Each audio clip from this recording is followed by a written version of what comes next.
آج ہم ایک بہت ہی اہم اور دلچسپ موضوع کی گہرائی میں جا رہے ہیں۔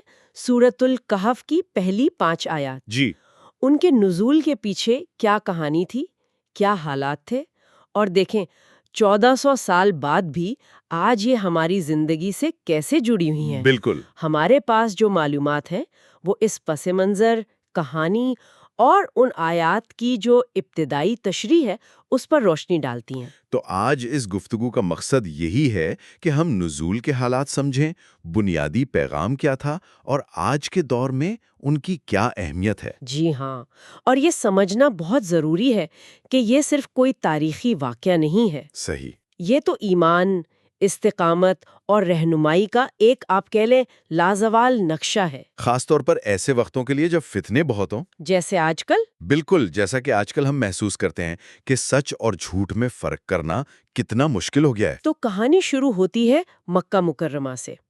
اسلام کی دعوت پھیل رہی تھی اور قریش کے جو بڑے سردار تھے، ابو جہل جیسے لوگ، جی وہ سخت پریشان تھے۔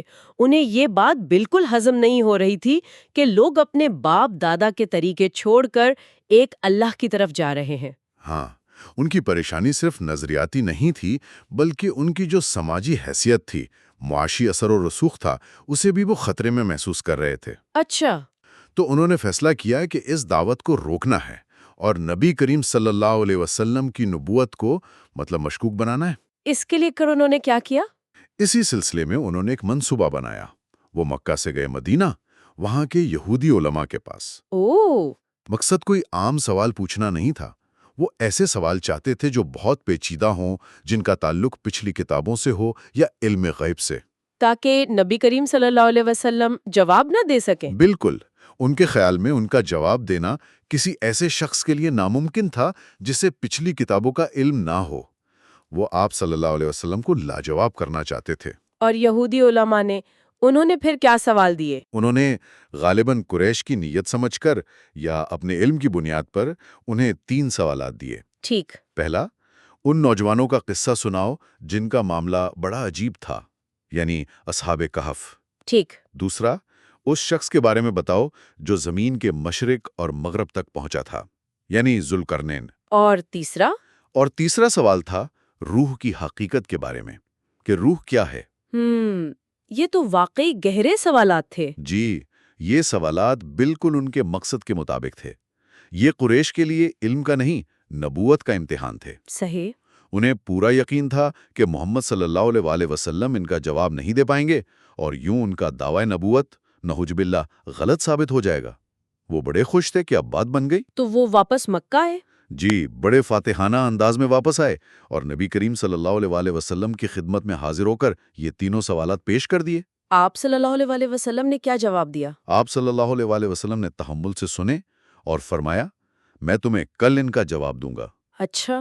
لیکن آپ صلی اللہ علیہ وآلہ وسلم اس موقع پر انشاءاللہ، یعنی اگر اللہ نے چاہا، کہنا بھول گئے۔ اوہ! اور پھر کیا ہوا؟ یہیں سے وہ امتحان شروع ہوا جس کا میں ذکر کر رہا تھا۔ ایک دن گزرا، دوسرا، روایات میں آتا ہے کہ تقریباً 15 دن گزر گئے۔ 15 دن؟ جی، اور وہی نہیں آئی۔ جبرائیل علیہ السلام جواب لے کر نہیں آئے۔ یہ وقت آپ صلی اللہ علیہ وسلم اور مسلمانوں کے لیے بہت سخت تھا۔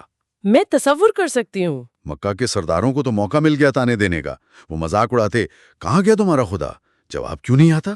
لگتا ہے ناراض ہو گیا ہے۔ اللہ اکبر! اس صورتحال سے مسلمان بھی فکر مند ہوئے اور خود نبی کریم صلی اللہ علیہ وسلم وحی کی اس تاخیر پر شدید غم اور کرب میں تھے۔ یقیناً بہت مشکل وقت ہوگا۔ لیکن پھر 15 دن بعد؟ جی، 15 دن کے اس طویل انتظار کے بعد اللہ کی رحمت جوش میں آئی اور سورۃ الکہف نازل ہوئی۔ الحمدللہ۔ اور یہ سورت نہ صرف ان سوالات کا جواب لائی، اصحاب کہف اور ذوالقرنین کے قصے تفصیل سے آئے، روح کے متعلق بھی رہنمائی ملی۔ جی۔ بلکہ اس تاخیر میں اور سورت کے آغاز میں ہی آپ صلی اللہ علیہ وسلم اور تمام ایمان والوں کے لیے صبر، اللہ پر بھروسہ اور ہر حال میں اللہ کی حکمت پر راضی رہنے کا ایک گہرا سبق تھا۔ بالکل۔ سورت کا آغاز ہی بڑا معنی خیز ہے۔ آیت نمبر 1، الحمد للہ الذی انزل علی عبدہ الکتاب ولم یجعل لہ عوجا۔ جی، تمام تعریفیں اس اللہ کے لیے ہیں جس نے اپنے بندے پر یہ کتاب نازل کی اور اس میں کوئی کجی نہیں رکھی۔ پہلا سوال یہی ذہن میں آتا ہے کہ جواب سے پہلے حمد کیوں؟ ہاں، کیوں؟ دیکھیں، اس لیے کہ کائنات کی ہر نعمت، ہر ہدایت، حتیٰ کہ یہ امتحان اور اس کے بعد آنے والی وحی، سب کچھ اللہ کی ہی طرف سے ہے۔ صحیح۔ تو ہر تعریف کا مستحق وہی ہے۔ یہ صرف شکر گزاری نہیں، بلکہ ایک بنیادی سچائی کا اقرار ہے کہ تعریف صرف اللہ کے لیے ہے۔ اور یہ کتنا خوبصورت ہے کہ اللہ نے رسول یا نبی کے بجائے عبدہ ہی فرمایا، اپنے بندے پر۔ جی، یہ عبدیت، اللہ کا بندہ ہونا، انسان کے لیے سب سے بڑا شرف ہے۔ یہ تعلق کی گہرائی بتاتا ہے۔ بالکل، اور پھر فوراً ہی قرآن کی بنیادی صفت بیان ہوئی، وَلَمْ يَجْعَلْ لَهُ عِوَجًا، اس میں کوئی کجی، کوئی ٹیڑھپن، کوئی تضاد نہیں۔ بالکل سیدھی۔ بالکل سیدھی، واضح، مکمل کتاب۔ یہ زندگی گزارنے کا ایک الہی نقشہ ہے جس میں کسی تبدیلی کی گنجائش نہیں۔ یہ خود اپنی سچائی کی دلیل ہے۔ اگلی آیت، آیت نمبر 2، اس کتاب کے مقصد کو اور واضح کرتی ہے۔ قیمہ لینذر بأسا شدیدا من لدنہ ویبشر المؤمنین الذین یعملون الصالحات ان لہم اجرا حسنا۔ وہ کتاب جو بالکل سیدھی ہے تاکہ وہ اللہ کی طرف سے آنے والے سخت عذاب سے ڈرائے اور ان ایمان والوں کو جو نیک عمل کرتے ہیں خوشخبری دے کہ ان کے لیے بہترین اجر ہے۔ یہاں لفظ ہے قیمہ۔ اس کا کیا مطلب ہے؟ بالکل سیدھا، قائم رہنے والا، یعنی یہ کتاب نہ صرف خود سیدھی ہے بلکہ یہ دوسروں کو بھی سیدھا کرتی ہے، معاشرے کو قائم رکھتی ہے، حق و باطل کا معیار ہے۔ اچھا، تو اس کے دو مقاصد بتائے گئے؟ جی، دو بنیادی کام۔ پہلا، لینذر بأسا شدیدا، سخت عذاب سے ڈرانا۔ ڈرانا؟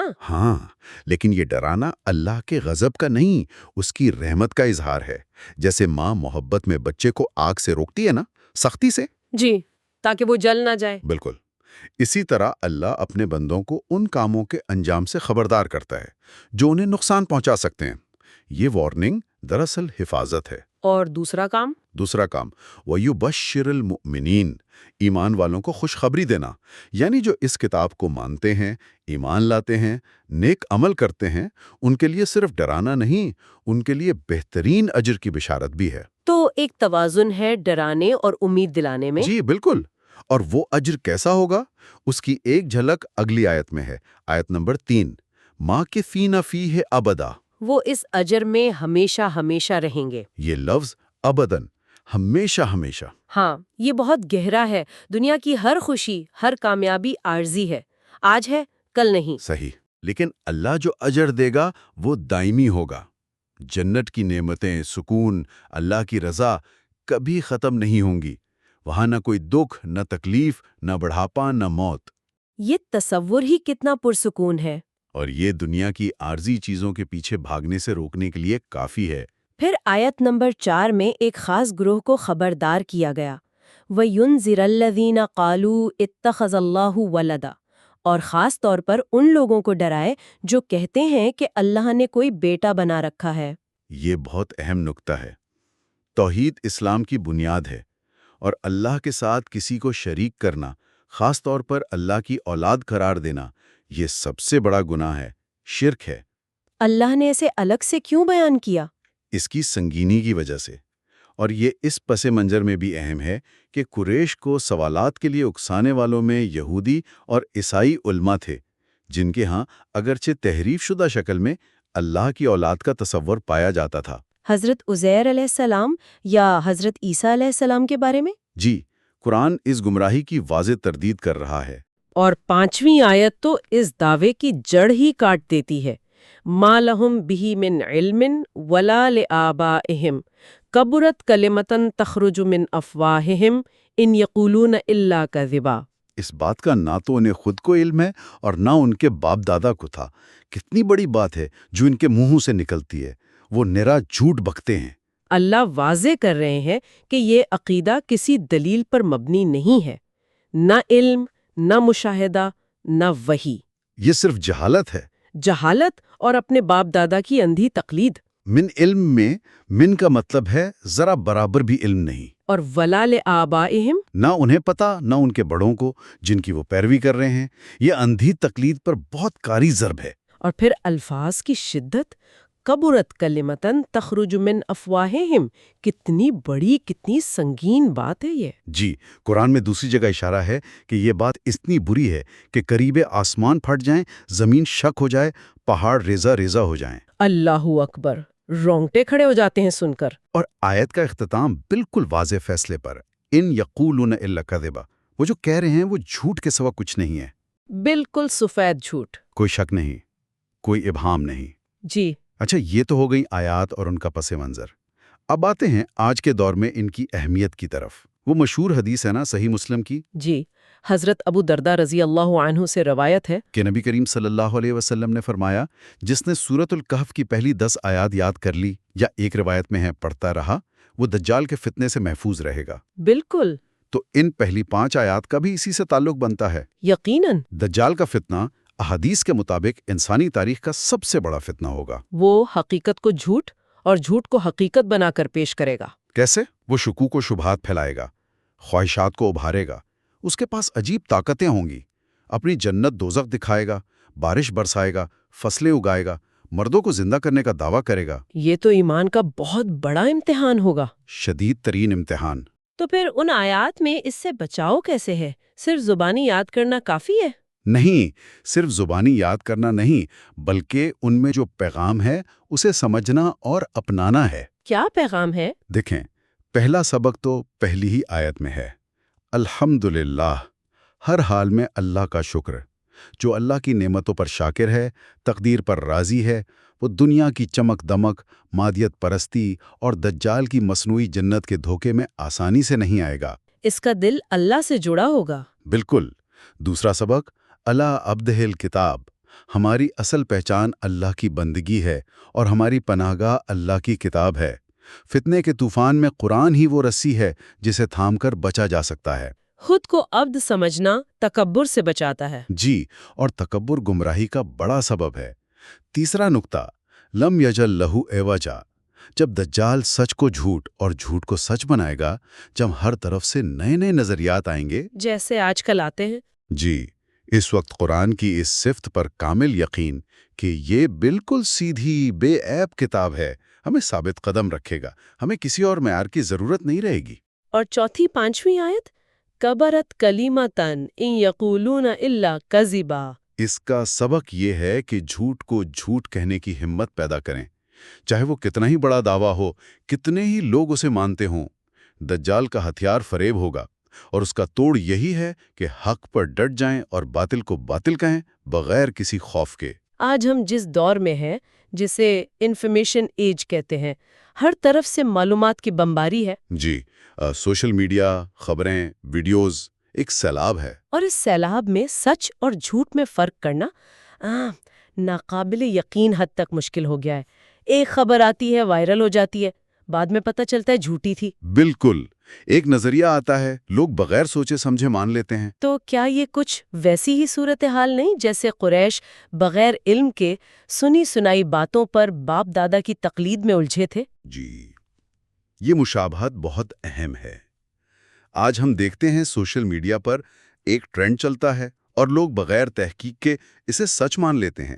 ہاں، بالکل ویسی ہی لا علمی۔ جی، تو جس طرح اللہ نے قریش کے اس عمل کو قرآن میں محفوظ کر کے سبق بنایا، ہمیں بھی اپنے رویوں پر غور کرنا ہے۔ کیا ہم معلومات کو قبول کرنے سے پہلے تحقیق کرتے ہیں؟ یا بس سنی سلائی بات آگے پھیلا دیتے ہیں؟ بالکل۔ ان آیات میں پیغام ہے کہ علم اور دلیل کی بنیاد پر بات کرو اور سنو۔ اللہ نے جو عقل دی ہے، علم دیا ہے، وسائل دیے ہیں، ان کا صحیح استعمال کریں۔ دین کو سمجھنے میں، پرکھنے میں، پھر عمل کرنے اور دوسروں تک پہنچانے میں۔ یہ قرآن صرف برکت کے لیے نہیں، زندگی میں رہنمائی کے لیے ہے۔ یقیناً۔ تو آخر میں ایک نکتہ ہم سب کے سوچنے کے لیے چھوڑتے ہیں۔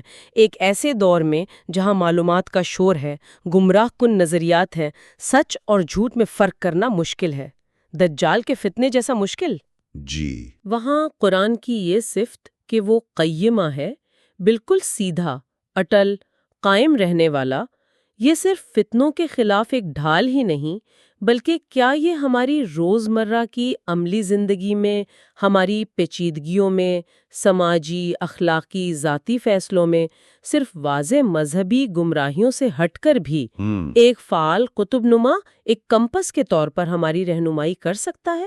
خاص طور پر جب ہمیں ایسے نئے مسائل کا سامنا ہو جن کا واضح حل بظاہر نظر نہ آتا ہو۔